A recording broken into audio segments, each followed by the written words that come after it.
ሰላም እንደምን አላችሁ? ውድ የሆርን ኮንቨርሴሽን ተመልካቾች፣ አንዳንድ ወቅታዊ ጉዳዮች ላይ ሀሳቤን ለመስጠት ቀርቤ ያለው መጀመሪያ ላይ የአብይ የተናገረውን ነገር ነው ትንሽ ሀሳቤን የሚሰጠው። እሱም የአማራ እና ኦሮሞን በተመለከተ በተለይ ደግሞ ሁለቱም ሀሳቦች አንዱ የአማራና የኦሮሞ ሌላው የአማራና የትግራይ ጉዳይ ክፍፍል የማይቆም መሆኑን እሱ የተናገረውንና ከዛ ጋር ተያይዞ ደግሞ የአብይ እንግዲህ ሀገራዊ ምክክር ተብሎ አሁን ስብሰባ ሊጀምሩ ነው። ረቡዕ ከአንድ ቀን በኋላ አይ ቲንክ ከነገ ወዲያ ማለት ነው ይጀምራሉ። እነኚህ የምክክር አጀንዳዎች በአንዳንድ የሚያዳክም ነው የሚል የብልጽግና ስብሰባ ላይ የተነገረው ነገር አለ። እሱ ላይም ሀሳቤን እሰጣለሁ። ሁለቱም ሀሳቦቹ ተመጋጋቢ ናቸው።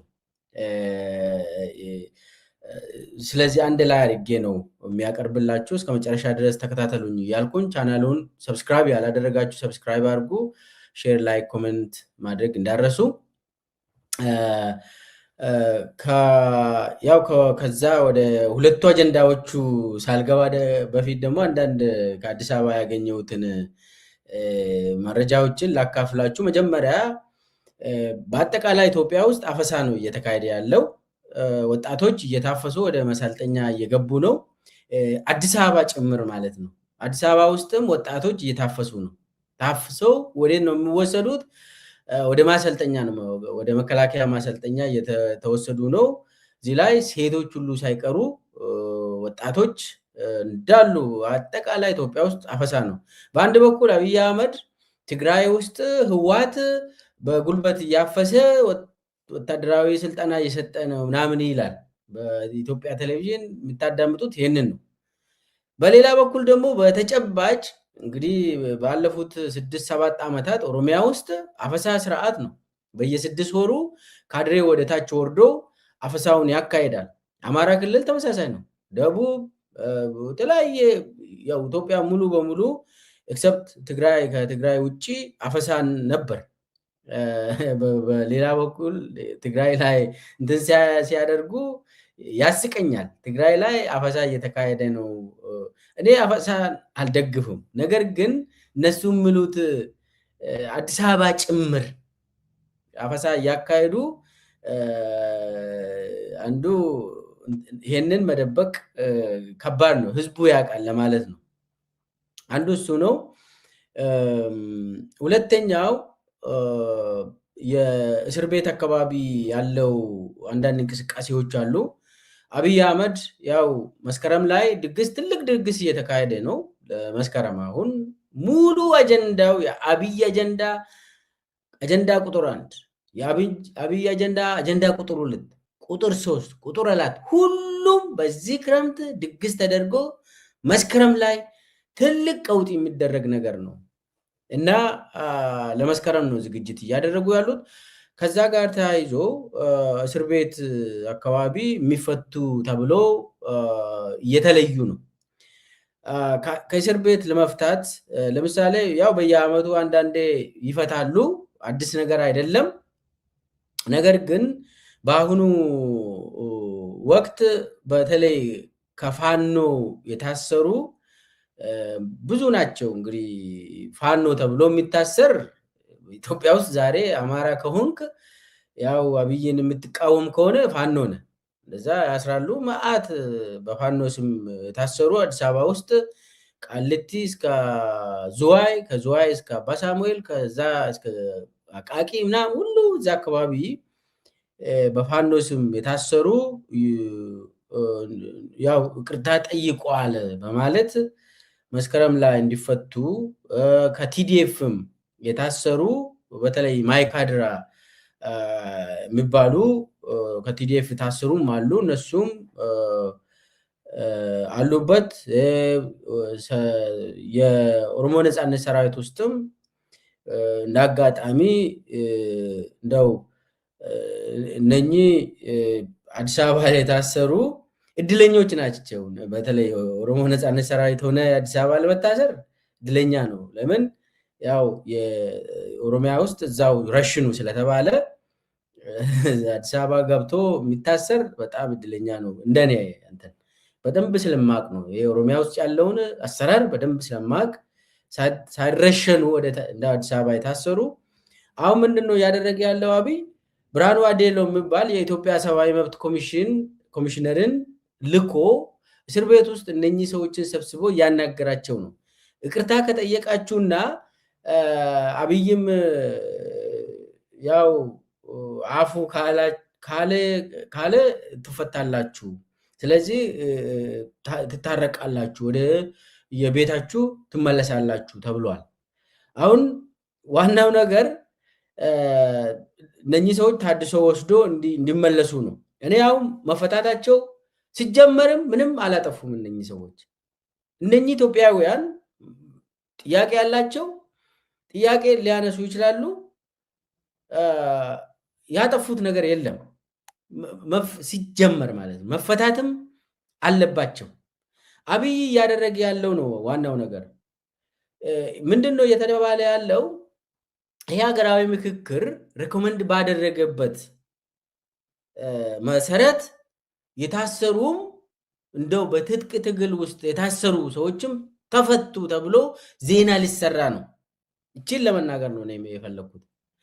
አብይ አሁን ዜና ለማሰራት በፋኖ ስምም ጽንፈኛ ይላሉ፣ በሸኔ አሸባሪ ይላሉ እና በጁንታ ምናምን ማይካድራ እነኚህ ሁሉ በምክክር አጀንዳ ጊዜ ሀሳብ ተሰጥቶ የታሰሩ ይፈቱ በተባለ አቅጣጫ ንጉሠ ነገሥቱ ፈቱ ምናምን ይባላል እና በቃ ትልቅ ዜና ተደርጎ ታድሶ ወስዶ በቴሌቪዥን መስኮት ይታያሉ። በቃ ሲሄዱ አቤት። ከዛ በቃ አብይ እየፈታ ነው ምናምን ድራማውን እንድታውቁት ነው።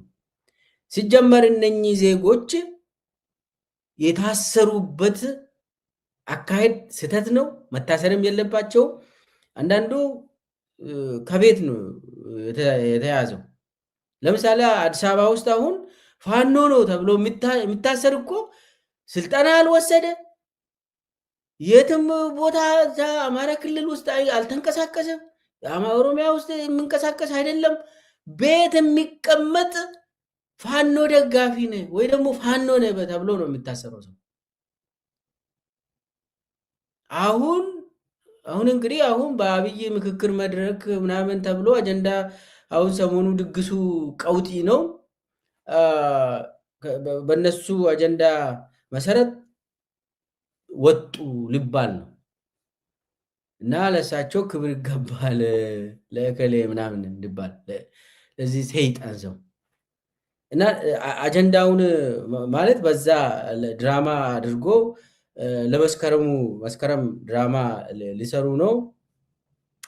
እኔ ሰብአዊ መብት ኮሚሽን የአሁኑ ሰውዬ ብርሃኑ አዴሎ የሚባል ሰውዬ ምን አይነት ካድሬ ነው?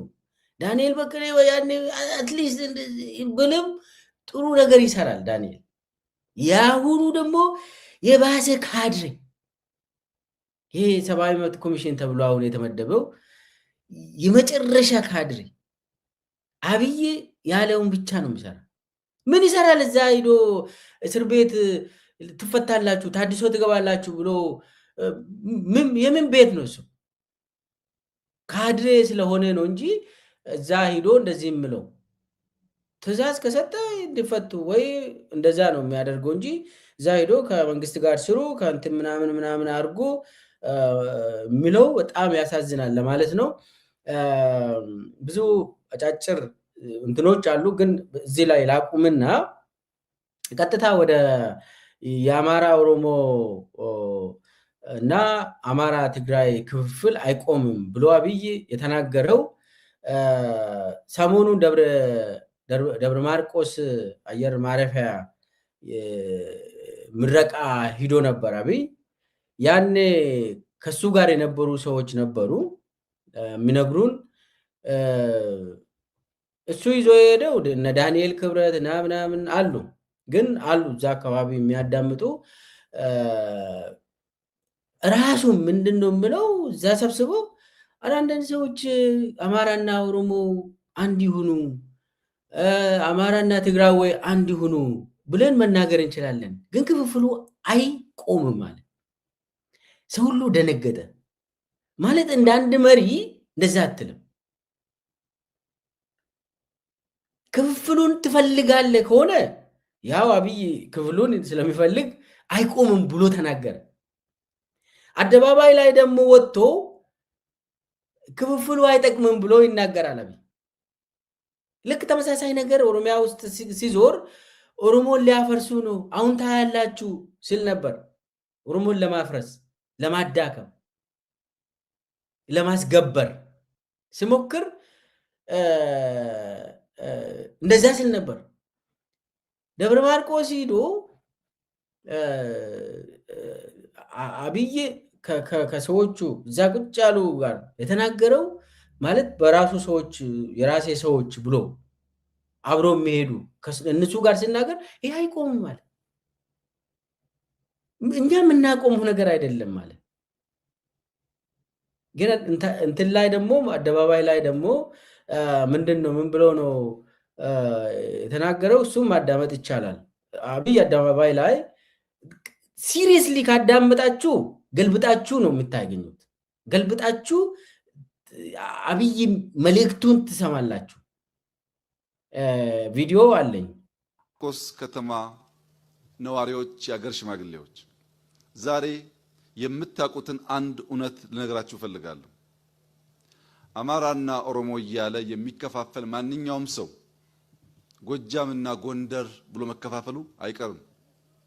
ምስራቅ ጎጃምና ምዕራብ ጎጃም መባባሉ አይቀርም። የኛ ቀይና የነሱ ቀይ መባባሉ አይቀርም።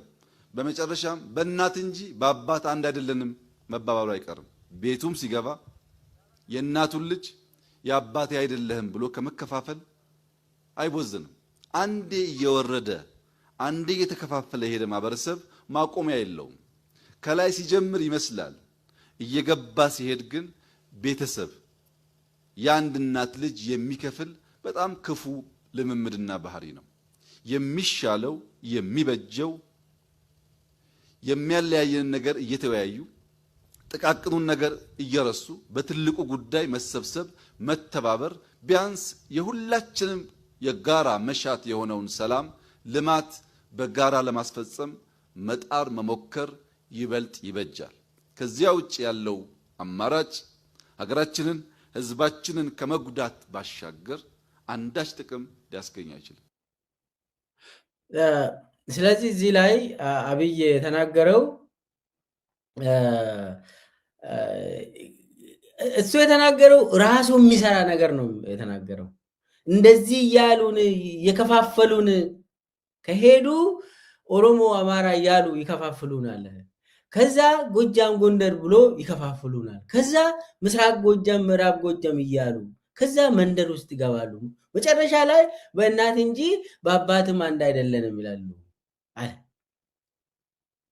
አንዳንዴ እሱ እናቴ አማራ ነች ስለምል ነው እናት እንጂ አባት ምናምን ጭንቅላት ውስጥ ያለው ነገር ሲጫወት ማለት ነው።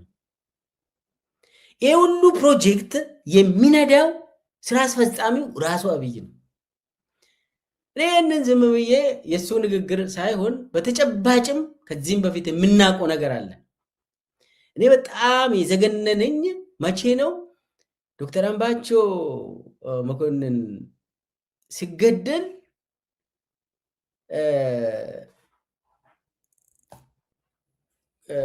ወሎዎች ጎንደርን ገደሉ። አሁን ስልጣን የያዘው ደግሞ ጎጃም ነው ተባለ። የኦሮሚያ ድርጅት ጽህፈት ቤት ውስጥ ነው ይሄ ነገር በፌስቡክ ላይ እንዲጻፍ አቅጣጫ የተሰጠው። ወሎዎች ጎንደርን ገደሉ። ስልጣን የሚይዘው ጎጃም ነው። ተመስገን ጥሩነህ ጎጃም ተብሎ ይጠራል።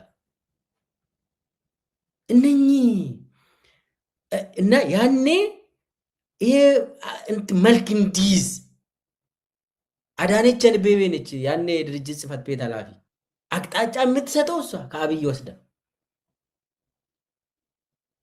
ከፋፋይ የሆኑ ሰዎች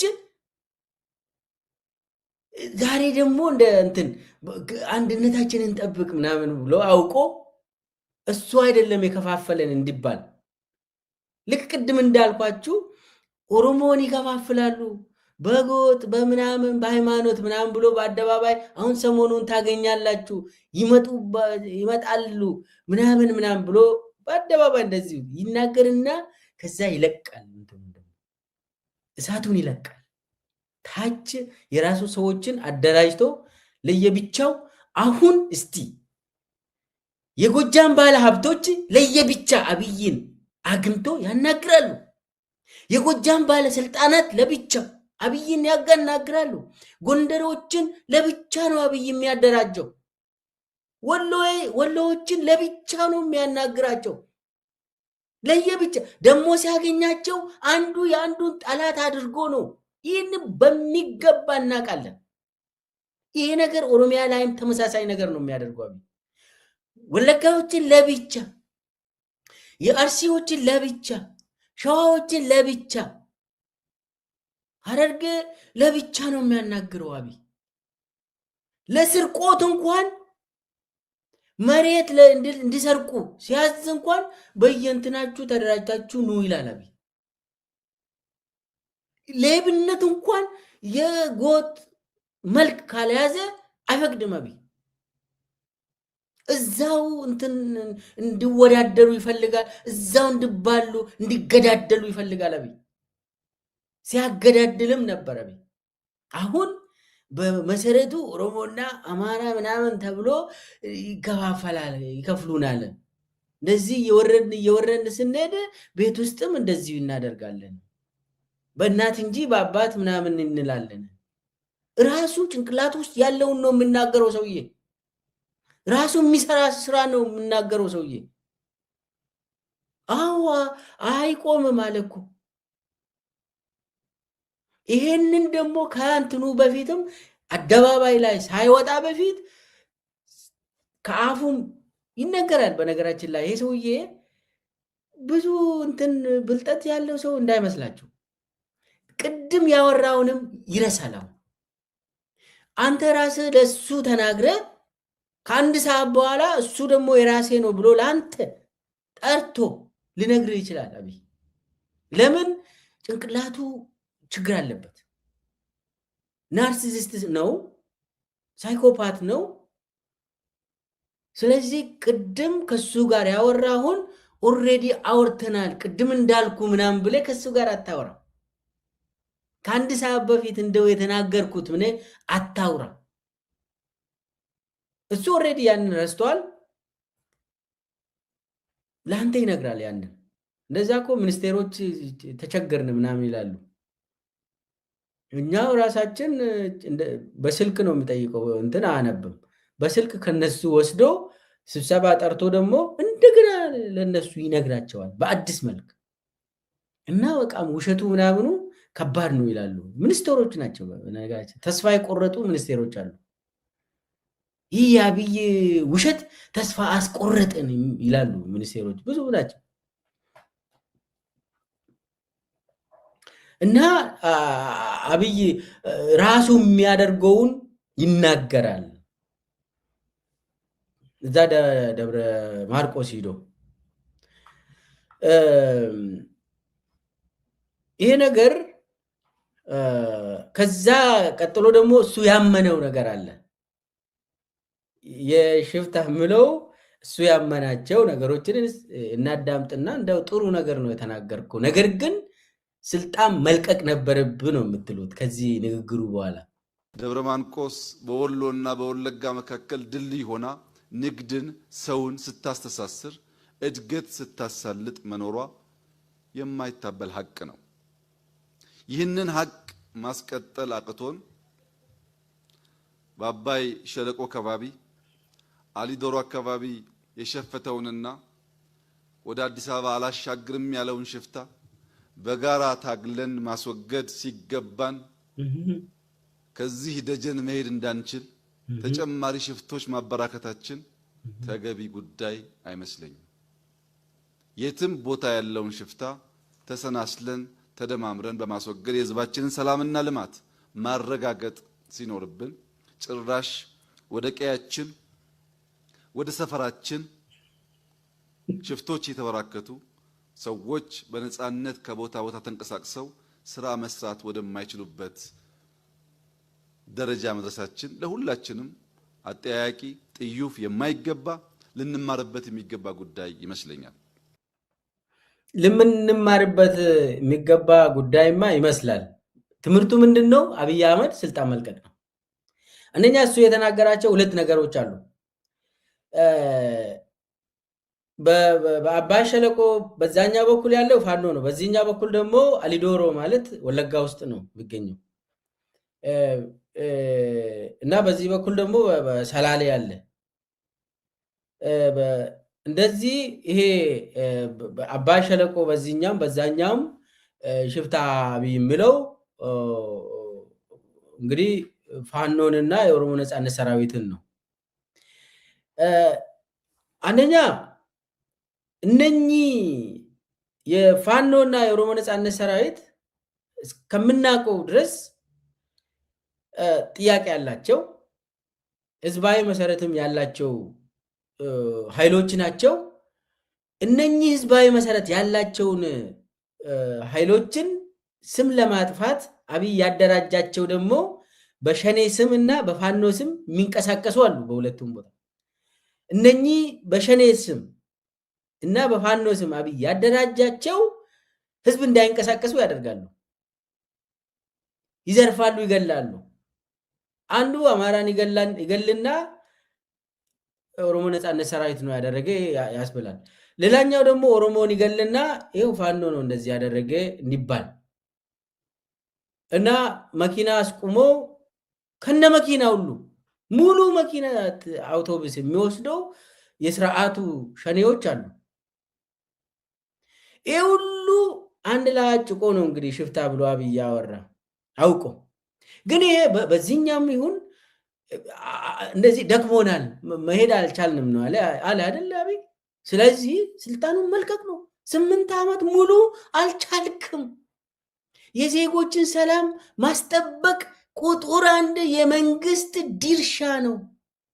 የመንግስት ስራ ምንድን ነው? የዜጎችን ሰላም መጠበቅ ነበር። ያንን መስጠት ካልቻልክ this is the basic function of the state። መንግስት ሲጀመር የሚያስፈልገው ሰላምን ማስጠበቅ ነው። ሰው በሰላም ወጥቶ በሰላም እንዲገባ ነው። ያንን ማድረግ አልቻለም። ስለዚህ እቺን ቃል ከተናገረ በኋላ ስልጣኔ ለቅቅ ያለው ማለት ነበረበት አብይ። እንደዚህ የሚያምን ከሆነ ችግሩን እንደዚህ ካመነ ስልጣኑን ልቀቅ። የሚችለው ሰው ይምጣ። ኢትዮጵያውያን ይምረጡ የራሳቸውን ሰው። የህዝብ ድጋፍ ብኖርማ ሰላም ይመጣል በራሱ። የህዝብ ድጋፍ ስለሌለው አብይ ሰላም ያው እሱም ሰላም እንድናጣ ያደርጋል አብይ። በዛ ደረጃ በጣም የወረደ ሰው በመሆኑ ነው። ዝም ብሎ ሰው ምን ይለኛል እንደዚህ ብሎ ያምናል እኮ ችግሩን። አሁን እቺን ተናገር አይደለ? ነገ ደግሞ አብይ ኢትዮጵያ እናንተ እኮ ችግር አለባችሁ ጭንቅላታችሁ አያስብም እንዴ? ሰላም ነው ኢትዮጵያ ውስጥ ይላል። ነገ እስቲ ቁጭ ብላችሁ አዳምጡ። ነገ ዛሬ እቺን ተናገር አይደለ? ደብረ ማርቆስ ላይ ይሄንን ከተናገረ በኋላ አዲስ አበባ ሄዶ ሰው እኮ በቃ ፌስቡክ ላይ ሚዲያ ላይ ቁጭ ብሎ ዩቱብ ላይ ነው በቃ ጦርነት ነው ኢትዮጵያ ውስጥ በቃ የምታገኙት ትክክለኛ ኢትዮጵያ ግን ሰላም ነች ይላል ፓርላማ ላይ ወጥቶ። ለምን ትናንት ያለውን እሱ ውይ ሎጂካል ነው እንዴ ትናንት እንደዚህ ብያለሁ ምናምን የሚለው ሰው እኮ ጤናማ ሰው ነው። አብይ እንደዛ አይደለም። እቺን ቪዲዮ ትንሽ እናዳምጥና ወደሚቀጥለው አጀንዳ እንሂድ። ዛሬ የአየር መንገድ ተመርቆ እንደተባለውን በቀን 3 ጊዜ ሰዎች የሚመላለሱበት በረራ መጀመሩ መልካም ነገር ነው። ነገር ግን ያንን መክፈል የማይችሉ ወይም የማይፈልጉ በትራንስፖርት ከዚህ ወደ ባህር ዳር ወይም ከዚህ ወደ አዲስ አበባ መሄድ ቢፈልጉ ያንን ጉዳይ ማድረግ እንዲቻላቸው ሰዎች የነሱን ፕሮግራም የነሱን መሻት እንዳያስተጓጉሉ ሰላም በእጅጉ አስፈላጊ ስለሆነ መንግስታችን ከህዝቡ ጋር በመተባበር ሊወያዩ ሊነጋገሩ ለፈለጉ ማንኛውም ሰዎች በር ክፍት ነው። እጃችን የተዘረጋ ነው። ልባችን ክፍት ነው። እንቀራረብ፣ እንወያይ፣ እንነጋገር፣ ሀገራችንን ሰላም እናድርግ። የማያግባቡን ጉዳዮች ካሉ በሰላማዊ በሰለጠነ የፖለቲካ አግባብ መነጋገር ይቻላል። ከዛ ውጭ ያለው አማራጭ ኢትዮጵያን አይጠቅምም፣ አማራን አይጠቅምም፣ ጎጃምን አይጠቅምም፣ ምስራቅ ጎጃምን አይጠቅምም። ይህ ህዝብ በአፄ ዮሐንስ ጊዜ በነበረው ሁኔታ ምን እንደደረሰበት ያውቃል። በጣም በአፄ ዮሐንስ ጊዜ ምን እንደደረሰባቸው ያውቃሉ ምስራቅ ጎጃሞች አለ። ምንድነው ያደረጋቸው አፄ ዮሐንስ? መርጠው አፄ ዮሐንስ ምስራቅ ጎጃምን ምንድነው ያደረገው? አፄ ዮሐንስ ደግሞ ተመርጦ እቺ አፄ ዮሐንስ ተጋሩ ናቸው፣ ትግሬ ነው። ስለዚህ ይገባቸዋል የአብይ ጨዋታ። ያችን ብቻ ቀስቅሰው እንደው በሌላ ጊዜ ሰላም ውስጥ የነበረ ህዝብ ነው ይላል እንዴ? ዋናው መሰረቱ ምንድነው? ኢህአዴግ ውስጥ እሱ ራሱ ቁጥር አንድ ባለስልጣን እዛ ውስጥ ነበር። አብይም የኢህአዴግ የወያኔ ተላላኪ ሆኖ ሲያገለግል ነበር። ከዛ ደግሞ አሁን ደግሞ የባሰ ሆኖ ቀረበ። አሁን አፄ ዮሐንስ እንትን ቀስቅሶ እንዴት ትረሳላችሁ? አፄ ዮሐንስ ያደረገህን እንዴት ትረሳለህ ይላል። አንድ የኢትዮጵያ መሪ ጎጃም ሄዶ እንዴት አባታችሁ ነው ይህንን አፄ ዮሐንስ የሚባልን ረስታችሁ ከቲዲኤፍ ጋር ጽምዶ ለምን ትወጥራላችሁ? ይቺ በቃ ዋናው መልእክቶ።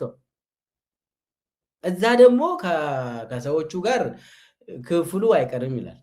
ይሄ እኮ የታወቀ ነው። አማራና ትግራዋይ ክፍላቸው ይብሳል እንጂ ከዚህ በኋላ የቀነሰ አይሄድም ብሎ ይናገራል። እዛ ከነ ዳንኤል ክብረት ጋር ቁጭ ብሎ በአደባባይ ነው የሚያወሩት። እዛ እዚህ ላይ ቴሌቪዥን ላይ ሲወጣ ደግሞ እንዴት ነው የምትረሱት? አፄ ዮሐንስ እንደዚህ ቀጥቅጧችሁ እንደዚህ አሰቃይቶ ምናምን ይላል። ዛሬስ የአፄ ዮሐንስ አይደለም አሁን ጥያቄው። አብይ አህመድ ዛሬ ጎጃምን ምንድን ነው እያደረገ ያለው? የደብረ ማርቆስ ህዝብ ህይወት ምን ውስጥ ነው ያለ? ዜጋ እዛ እየኖረ ነው። በየቀኑ እየደበደብክ በአየር በድሮን ፋኖ ያልክ ደግሞ ገበሬውን ተማሪውን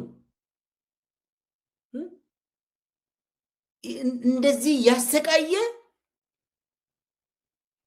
እዛ ሂዶ እንዴት ነው ከዮሐንስ እንትን የደረሰባችሁን እንዴት ትረሳላችሁ ይላል።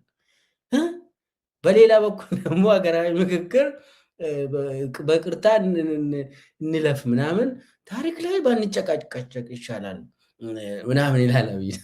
ኦሮሞ ጋር ደግሞ ሲሄድ ሚኒሊክ እንደዚህ ያደርጓችሁ በቃ እናንተ አሁን ከፋኖና የኦሮሞ ነፃነት ሸኔ አብሮ አንድ አልጋ ላይ ይላል።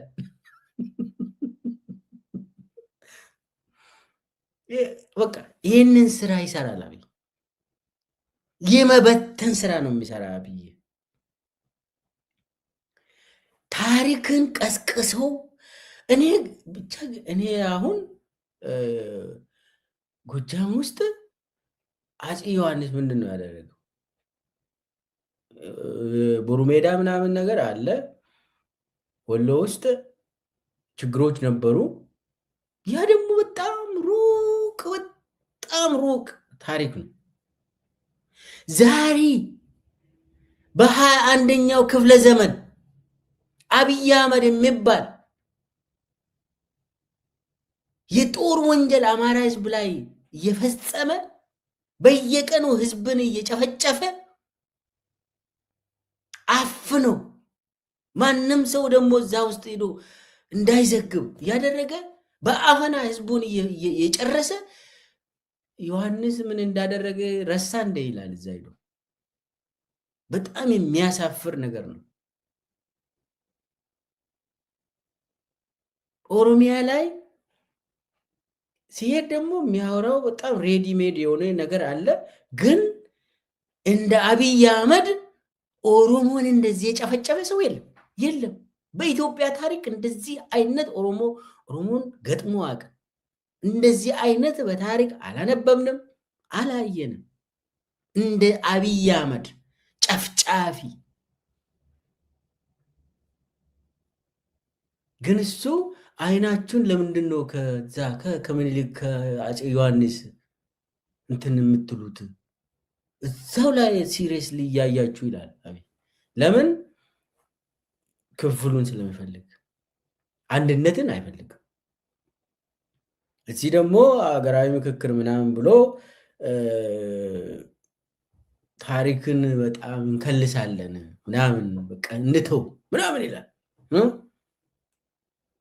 እና አብይ ይዞ የመጣው ዋናው አጀንዳው የከፋፍሎ መግዛት ጉዳይ መሆኑን እንድንረዳ ነው የሚፈልገው።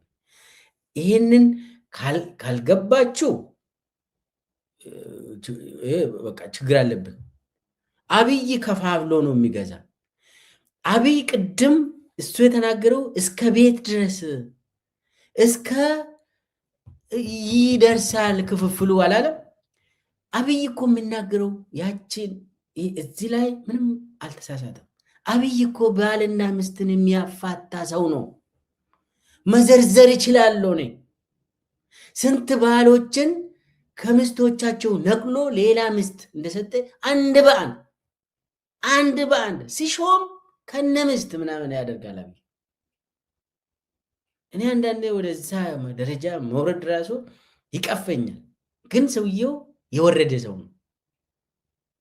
ብዙ ጓደኞቻችን አግባ እና ትሾማል። እዛ ሲሾም ስንት ሰርግ ስንሄድ ያጋጠመን ይሄ ነው።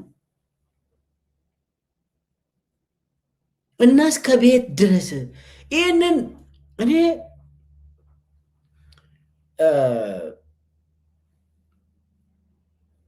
ኦዲፒ ውስጥ በነበርኩ ጊዜ በተጨባጭ ሰውን እያጋጨ ግለሰቦችን እያጋጨ እያጋጨ የኦዲፒ ማዕከላዊ ኮሚቴን እያጋጨ ቡድንን እያጋጨ በዞን በወረዳ እስከ ቤት ድረስ እያጋጨ ነው አብይ ስርዓቱን የሚመራ።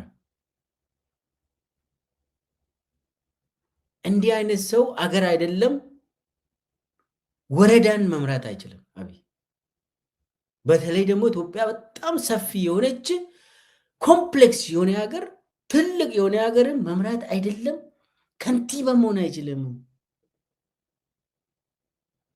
ከፋፍሎ ሰውን እያጋጨ ይሄዳል፣ ይቀጥላል። ሰውየው ጉዳዩ አይደለም ሰው ቢጨራረስ 1 ሚሊዮን አለቀ ትላላችሁ፣ ምን አላት ይላል። ደግሞ ቢሞቱስ ምን ችግር አለ ይላል። ኢትዮጵያ ደግሞ ምንድን ነው አሁን አንድ ተራ ሰው አፈር ቢሆን ምን ችግር አለው ይላል። ለምን? የሱ ጭንቅላት ውስጥ አይዲያል ኢትዮጵያ 50 ሚሊዮን መብለጥ የለባትም። አይዲያል የሆነችው በአብይ ጭንቅላት ውስጥ ያለችው ኢትዮጵያ እሱ ነው። ለዛ ብሎ አሁን አብይ ክፍፍሉ ስር እንዲሰድ ያደርጋል። በየቀን የሚሰራው ከፋፍሎ የማዳከም ህዝብን ነው የሚያከፋፍለው። እዚህ ላይ ይህንን በደንብ ሲሪየስሊ መውሰድ አለብን። ሌላው ስለ የሀገራዊ ምክክር ተብሎ አሁን ረቡዕ የሚጀመረው 8 አጀንዳ ላይ እንዲመካከሩ በተቀመጠው አቅጣጫ መሰረት 4,000 የሚሆኑ ከሁሉም ሀገራችን ክፍል አዲስ አበባ ገብቷል ተብሏል። እንግዲህ ከሁሉም ሀገራችን ክፍል ነው የገቡት የተባለው። አንዳንድ ብዙ ወረዳዎች አማራ ውስጥ፣ ኦሮሚያ ውስጥም ከብዙ ወረዳዎች አዲስ አበባ መግባት ያልቻሉ ብዙ ጉባኤተኞች እንዳሉ መረጃዎች ደርሶኛል። እነሱም በተለይ አማራ ክልል ውስጥ ምዕራብ ኦሮሚያ ጉጂ አካባቢ በሰላም ምክንያት እንቅስቃሴ ማድረግ የማይቻልባቸው ቦታዎች ሰው መላክ እንዳልተቻለ አረጋግጫለሁ። ብዛቱን አላቅም፣ ግን ምንድነው ያደረጉት? ምትካቸውን ከአዲስ አበባ አስገቡ ተባለ። ያው ሙሉ ገብቷል እንዲባል ከአዲስ አበባ እንትን አደረጉ። እንደዛ እያደረጉ ነው። ያው የትግራይ ጉዳይ ያው በውክልና ነው። በውክልና ስለሆነ ድራማው ቀጥሏል። ትግራይ ምንም አልተሳተፉም። ነገር ግን እነ ጌታቸው ረዳ ያደራጁት ሰዎች ይሳተፋሉ። ያው የአብይ እንዳሉ የብልጽግና ሰዎች ናቸው። ብልጽግና ሰዎችና ደጋፊዎች፣ የብልጽግና ደጋፊዎች ናቸው። ወይ የበለጸጉ ወይ ደግሞ ተቃዋሚ በልጻጊ የበለጸጉ እንደዛ አይነት ናቸው። ወደ ኢዜማ ምናምን ይገባሉ፣ ስምረት ምናምን ስም ይገባሉ። አብዛኛው የብልጽግና ጉዳይ ነው። አሁን እዚህ ላይ አብይ ለምንድን ነው ይሄ ሁሉ እኮ ጦርነትን ካላስቆመ፣ ኦሮሚያ ውስጥ፣ አማራ ክልል ውስጥ፣ ትግራይ ውስጥ ጦርነትን ካላስቆመ አብይ ጊዜውን ለምንድን ነው የሚያጠፋ ብላችሁ ጠይቃላችሁ። ለሱም ትንሽ መልስ አለኝ። ወደዛ እንሄድ። አሁን ዋናዎቹ የአብይ 8ቱ አጀንዳዎች የተባሉ አሉ። ከነኚህ ውስጥ አብይ የሚፈልገው ህዝብን ከህዝብ ጋር የሚያጋጭ አጀንዳ ብቻ ነው ፎከስ የሚያደርግባቸው። ይህ አብይ ፕሬዚዳንት መሆን ምናምን ሳይድ ኢሹ ናቸው። እነኚህ ዝም ብሎ ተራ እንትን ናቸው። ይሄ አንቀጽ 39 ይውጣ፣ እኔ ፕሬዚዳንት ሊሆን ምናምን ዚስ አር ሲምፕሊ እንትን ብሎ ነው። አሁን በዚህ ሰዓት አሁን ኦልሬዲ የተረጋገጡ ስለሆኑ ዋናው አብይ የሚፈልገው ምንድን ነው ታዲያ የምለው በተለይ አማራና ኦሮሞን የሚያጋጭ፣ አማራና ትግራይን የሚያጋጭ፣ አማራና ሶማሌን የሚያጋጭ አጀንዳዎችን በማምጣት እሱ የሰበሰባቸው 4,000 የሚሆኑ ጉባኤተኞችም እዛው እንዲጋጩ ይደረጋል።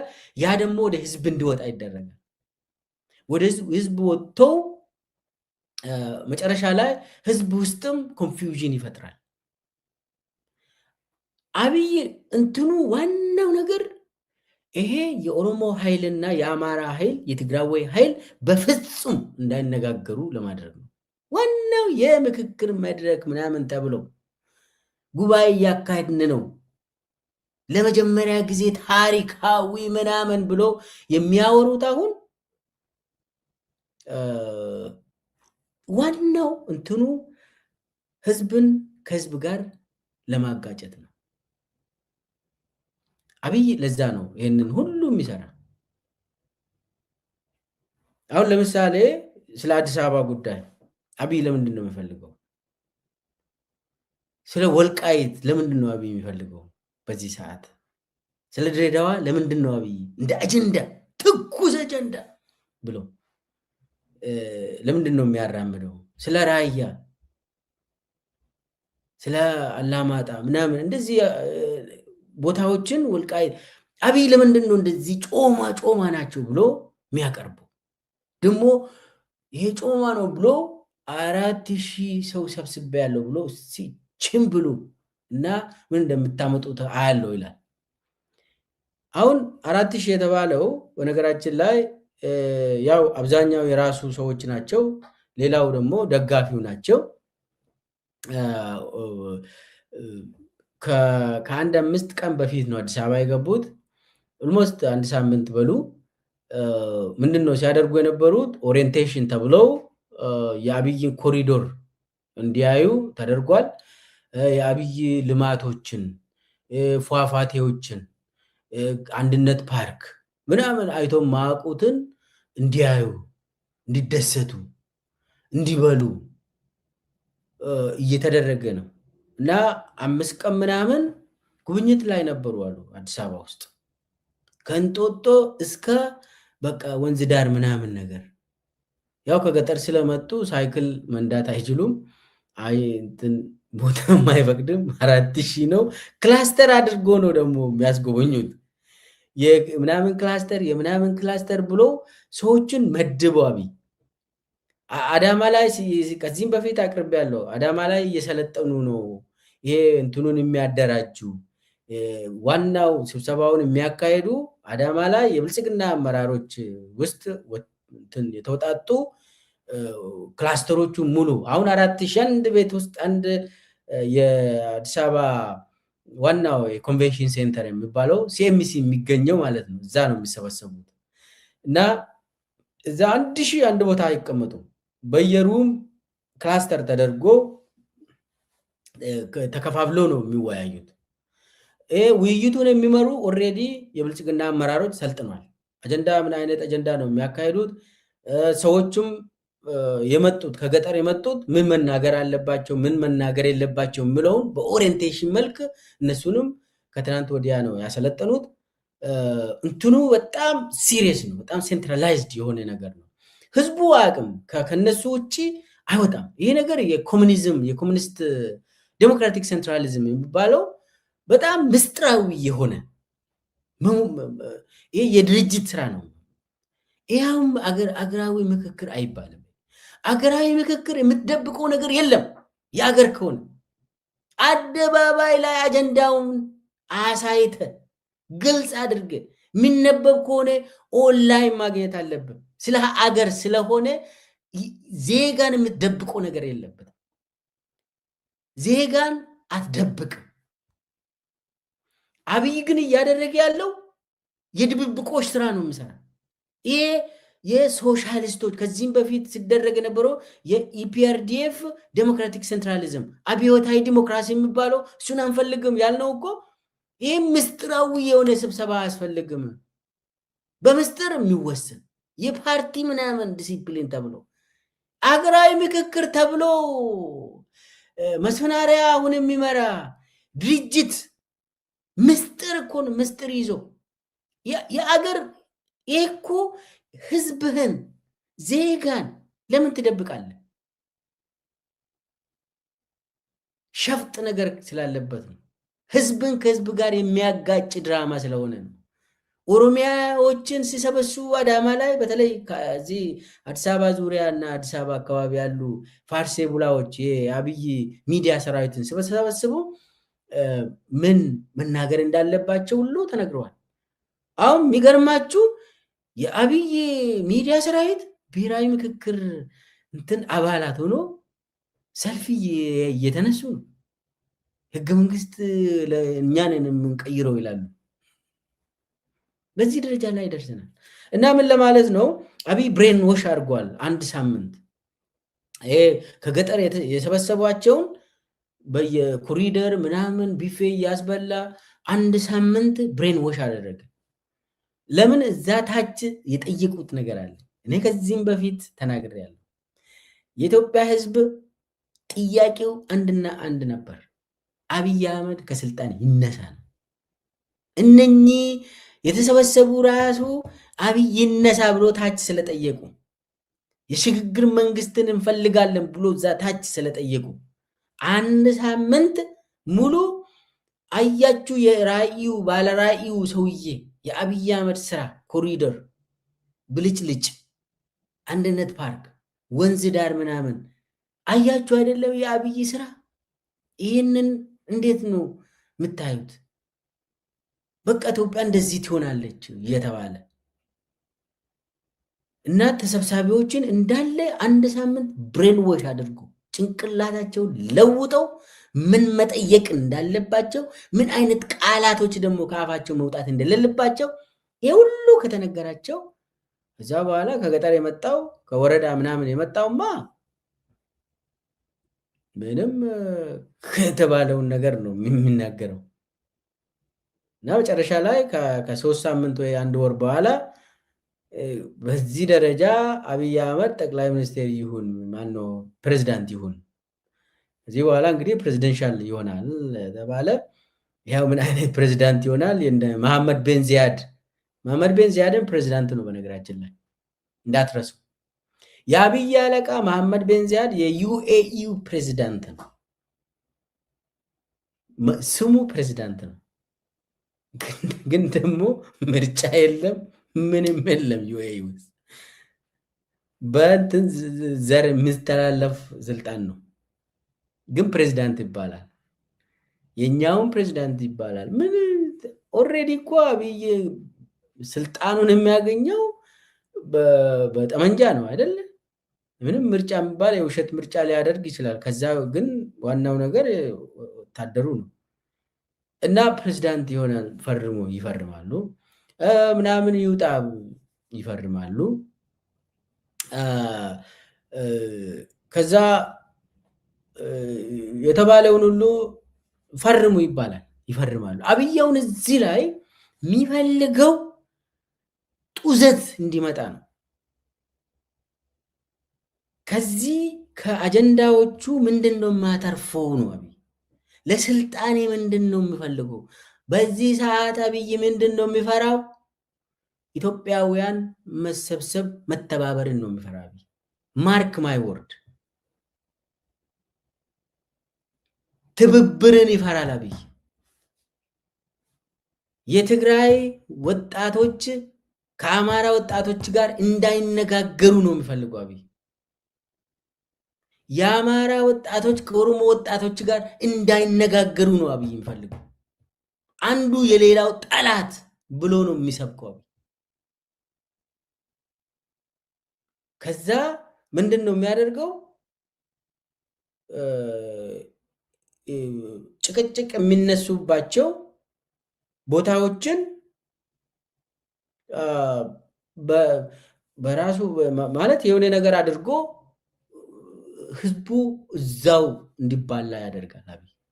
ይሄ ነው የአብይ እንትን። ወልቃይት በዚህ ሰዓት የአማራ ይሁን የትግራይ ይሁን እዛ ላይ ምንም የአብይ ነው በቃ። የአማራ ህዝብ ቤት አለው እንዴ? የትግራይ ህዝብ ዛሬ ኑሮ ነው እየኖረ ነው። የትግራይ ህዝብ አማራ ህዝብ ምን አይነት እንዴት እየተበደለ ያለ፣ መቃብር እንኳን አያገኝም። ወልቃይት አይደለም ራያ አይደለም። አብይ ግን እዛው እንዲጋጭ ነው ህዝባችን የሚፈልገው። እዛው ተጨራረሱ፣ እዛው ተነጋገሩና በጠመንጃ አፍ ጀምሩ ይላል አብይ እዛው ላይ። ለምን አንድ ሆነ? አብይን ከሸኘ ቁጭ ብለህ ትነጋገራለህ። እንዴት ነው አብረን የምንዘልቀው? ይሄ ነገር እርሻ መሬት ከሆነ እንዴት ነው ከዛ የምትከፋፈለው? በሂሳብ ቁጭ ብለህ የምታደርገው ነገር አለ። በጠረጴዛ ዙሪያ ችግሮቻችንን እንፈታለን። ኢትዮጵያ ውስጥ የማይፈታ ችግር የለም። በጠመንጃ ግን የሚፈታ ነገር የለም ኢትዮጵያ ውስጥ። አብይ እያደረገ ያለው በጠመንጃ ነው ሁሉንም ነገር። ሌላውን ደግሞ በኮንፊውዥን ይሄ ብሔራዊ ሀገራዊ ምክክር የሚባለው ፕሮፓጋንዳ ብቻ ነው ስራው። አብይ የሚፈልገው ነገር ለማድረግ ቆይቷል። በነገራችን ላይ ይሄ ሀገራዊ ምክክር ተብሎ የተጀመረው በትግራይ ጦርነት ነው። በትግራይ ጦርነት ጊዜ ነው። ከዛ በፊት እርቀ ሰላም ምናምን የሚባል ነበር። እነ ብርሃኑ ነጋ የሚመሩት እርቀ ሰላም ተብሎ ድንበር ኮሚሽን ተብሎም አለ ሌላ። ከዚያ ምንድነው የትግራይ ጦርነትን ከጀመረ በኋላ አብይ 2021 ውስጥ ወደ መጨረሻ አካባቢ ሁለቱን አዋህዶ እርቀ ሰላም ኮሚሽንና የድንበር ኮሚሽንን አንድ ላይ አዋህደና ብሔራዊ ምክክር ምናምን ኮሚሽን አደረገ። ዋናው ያኔ ያሰበው አብይ ህገ መንግስት ኦልሬዲ ያኔ አደራጅቷል። የራሱ ህገ መንግስት የአብይ ህገ መንግስት ተብሎ ሂልተን ሆቴል ሁለቴ ቀርቦ ነጌዲዮን ጢሞቴዎስ ጨርሰናል ብሎ ሪፖርት አድርጓል። እንዳው ያኔ ደገፌ ቡላ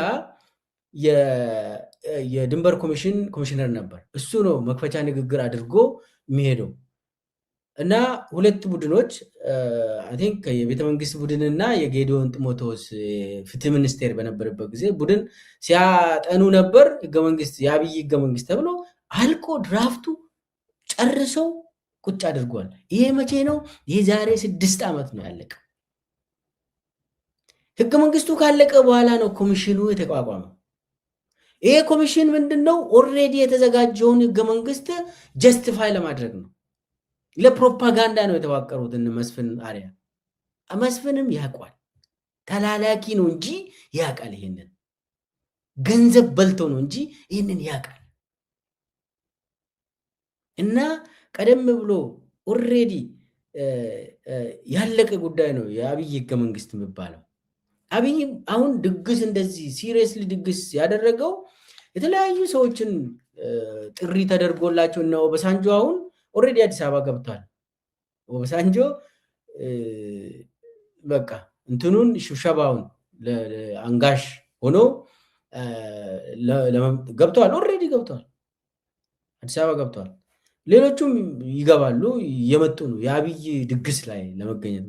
በተለይ ደግሞ መጨረሻ አካባቢ ነው የሚጋበዙት። እና ምንድነው ዋናው ነገር አብይ ጀስቲፋይ ለማድረግ ነው፣ የራሱን ህገ መንግስት ጀስቲፋይ ለማድረግ ነው እንጂ ዓለም አቀፍ ደግሞ ይሄው እንደዚህ ያደረግኩ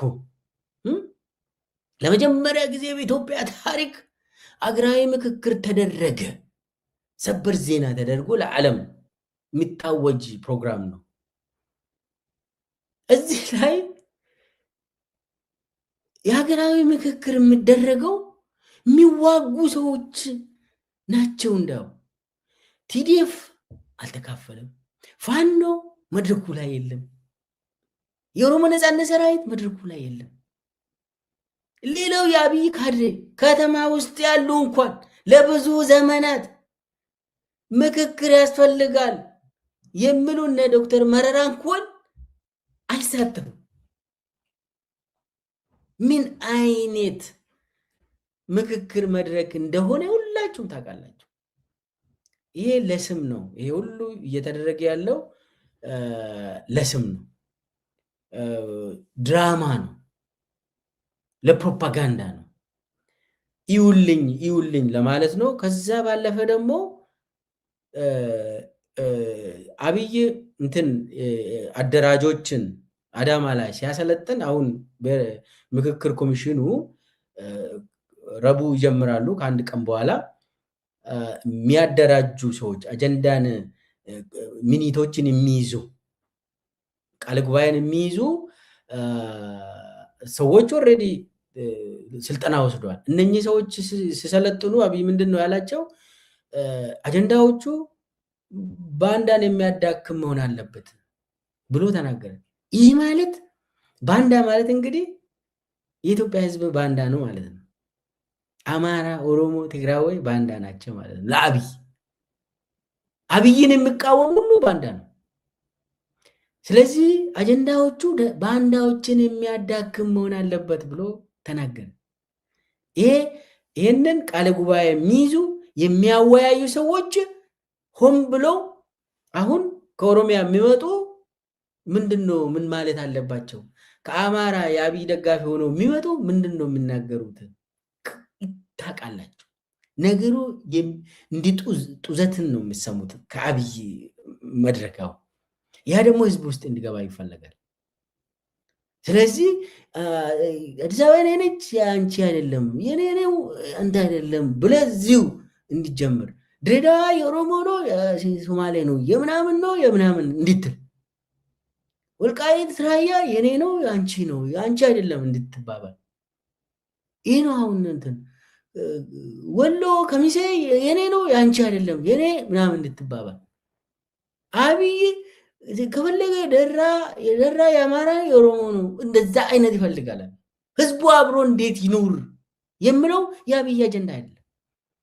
ህዝቡ ባለበት መብቶ ተከብሮለት በሰላም አብሮ እንዴት ይኑሩ የሚለው አብይ የሱ አጀንዳም ህልምም አይደለም። እንዴት ይፋጁ ነው ዋናው ነገር። አጀንዳው ፍሬም የተደረገው ለማጋጨት ነው። ስለዚህ ይህንን በኦሪየንቴሽን መልክ ተወያዮቹ ምን ማንሳት እንዳለባቸው ሁሉ ተነግሯል። ስለዚህ ይሄ በደንብ ልንረዳ ይገባል። ዞሮ ዞሮ የኢትዮጵያ ህዝብ ዋናው አጀንዳው ሰላም ነው። ሰላም ደግሞ አብይ እያለ ሰላም የለም። በዚህ ምክክር የሚመጣልን ምንም መፍትሄ የለም። አብይ ቤተመንግስት እስከ ኖረ ድረስ የኢትዮጵያውያን ደም እየፈሰሰ ይቀጥላል። አማራ ክልል ጦርነት አይቆምም። ኦሮሚያ ውስጥ ጦርነት አይቆምም። ትግራይ ውስጥ ምንም ሰላም አይመጣም። አብይ አዲስ አበባ ላይ እስከ ፕሬዝዳንት ሆነ፣ ጠቅላይ ሚኒስቴር ሆኖ ቀጠለ። አንቀጽ 39 ወጣ አልወጣ፣ አዲስ አበባ እንደዚህ ሆነ፣ ወልቃይት እንደዚህ ሆነ፣ ምንም ሰላም የሚባል ለኢትዮጵያ ህዝብ አይመጣም። ስለዚህ